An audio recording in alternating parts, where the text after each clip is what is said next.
The objective of the video training session is to explain how competition relates to the regulatory board's role. By providing this training session, we aim to describe the complex, dual responsibilities that boards have to protect the public and ensure a fair, competitive environment. Understanding competition will help avoid anti-competitive practices while maintaining professional standards. What is competition? Cambridge Dictionary provides the following definitions.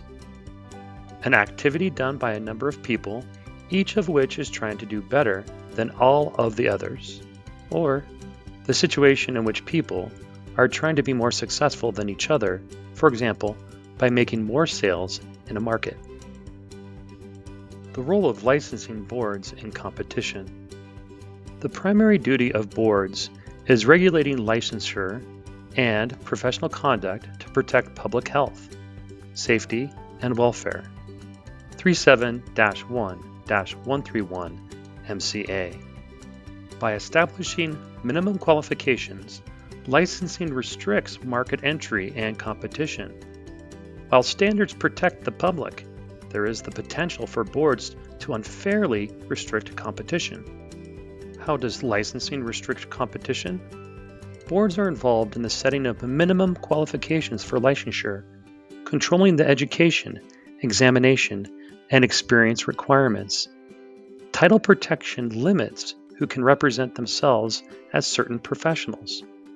The board enforces professional standards and disciplines individuals engaged in unprofessional conduct and has the authority to revoke the authority to practice.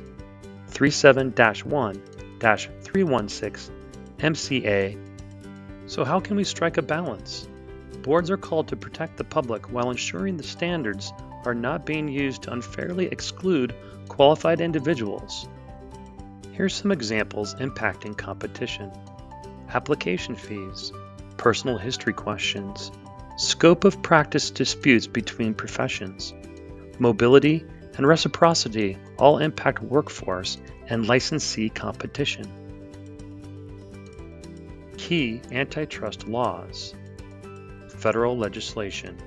The Sherman Act of 1890, the Clayton Act of 1914, and the Federal Trade Commission Act of 1914 provide federal framework for consideration of anti-competitive behavior. They promote competition among firms and individuals, ensure healthy competition in markets, and ban agreements that restrict competition, abusive behaviors that dominate markets. Legal precedent. In North Carolina Board of Dental Examiners v. FTC of 2015, the U.S. Supreme Court ruled that licensing boards controlled by active market participants must be actively supervised by the state to avoid anti-competitive behavior.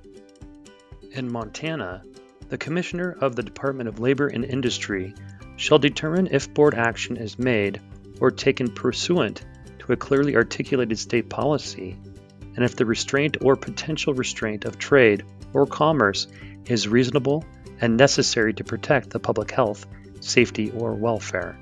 37-1-121D MCA. Several licensing boards have been through this active supervision process through rulemaking. Best practices for board members. Transparency and accountability. Declare and avoid conflicts of interest when conducting rulemaking or making licensing decisions. Ensure licensing requirements are based on a legitimate public protection concern. Promote fairness in licensing. Support license mobility when appropriate to encourage workforce participation. Consider the burden of regulations.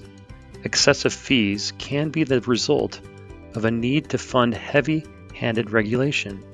Consider whether the board is imposing unnecessary education and training requirements. Recognize and avoid anti-competitive behavior. Be cautious of exclusionary rules that could limit entrance to the Montana market.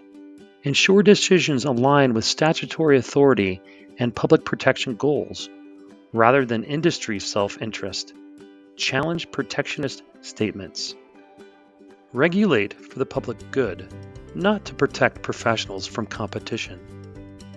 Awareness of legal precedents and antitrust concerns is essential. Board decisions should always be transparent, justified, and fair. Encourage questions and discussion.